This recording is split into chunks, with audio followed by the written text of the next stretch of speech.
Okay, so we are debriefing on our scene for scene number one, where we were at the doctor's office and Jenna Riley was came in because she wasn't feeling well, and there they diagnosed her with diabetic ketoacidosis. So why did we do what we did? We felt strongly about educating her because she was not compliant. She wasn't taking her metformin. She was not doing her blood sugars. She was just writing down a log with fake numbers, and her A1C was higher than it should have been if she was controlling it. So we needed to educate her and let her know that if she wasn't compliant and she didn't do the things she needed to do to get it under control, that more complications would arise, such as the ketoacidosis, and then there would be further complications. Yeah, she definitely needed to be educated on the importance of her diet, which was a terrible diet, and one of her actually taking medications because she wasn't. And one thing I thought of that we didn't do was we should have told her that she needs to check her blood sugar at least 4 times a day. Once in the morning with every meal or snack or anything. And that's one thing I forgot. I think the reason we didn't think to do that was because we thought that she was going to go to the hospital and they would decide the correct treatment for her, and then they would explain to her. But I definitely think that she was a little confused on how many times she needed to inject herself, and I think more education on that would have been less scary for her. Or even how to do it. I was Jenna, so I pretended that I didn't know how to do it, but I thought her education on teaching me and how to do it the proper way was actually really good. Yeah, I think that's one way we maintain safety. Want to make sure that she properly knew how to do it, so she was getting accurate numbers. We made sure she was going to go to the hospital after. That's another way we maintain safety. And when we did have her check her blood sugar, we made sure that wasn't, sky high or anything, and we felt comfortable with her mom taking her straight to the hospital. And we called in advance so they knew they were expecting her, so that way she'd come right away. Yeah, so we chose the education techniques,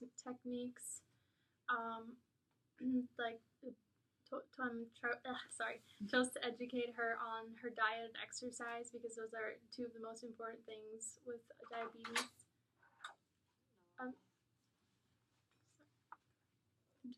Okay. So that's why we chose those education techniques.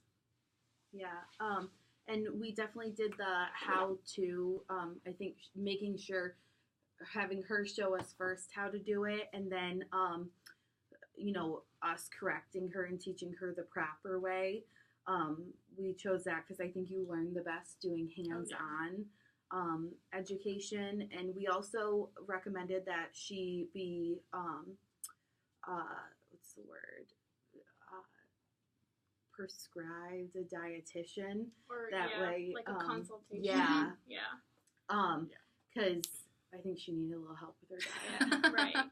I think she's not taking it very seriously, and I was trying to stress, you really need to take this seriously so you don't have further complications. And in the real world, I think, people should really take it more seriously, and I feel like she was kind of just playing with it. So, I don't know, I felt like I should have I stressed it as much as I could.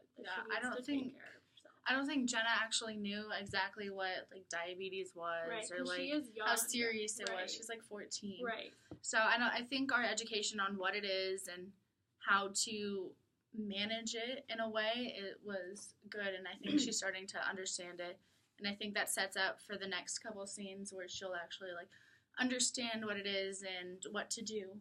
Yeah. Everything we did was a realistic thing to do in the real world, and our education was common to do for people with diabetes, and these are all important things that they should know. Yeah, I feel like everything we did was real world practice. You want to make sure that your patient is doing the stuff correctly, because they can tell you how to do it, but until you watch them do it, you know, you might discover things that they are doing wrong. Yeah, like in the scene, I brought in a paper of like my numbers, but they were all wrong. So I think. Right. And what's funny is that doctors like know when you lie because they have like all the data right there, and you can't just say, "Oh, I'm controlling it," but then your numbers don't show it. So like you can't really lie to a doctor that has all your labs. It's kind of silly. Yeah, I agree. And then I feel like a lot of times a diabetic that isn't very compliant, like they might come to their doctor's office before they go straight to the hospital. So I felt like we chose to do the doctor's office first because I feel like that's probably what Jenna Riley would have done. Well, her symptoms weren't like completely like life-threatening currently at this point. Yeah. So I feel like know it was associated with diabetes. Yeah. So. Oh, and another thing I forgot, I just remembered, was like prevention for diabetic ketoacidosis, and that would be to check your blood sugars frequently, but also you can buy the ketone tester strips, and you can test your urine at home. And so we should have educated her on that to keep a idea of the ketone levels in her urine. So, yes. Yeah, I think that's good. Yes. All right. Thank you. Good job, fellas.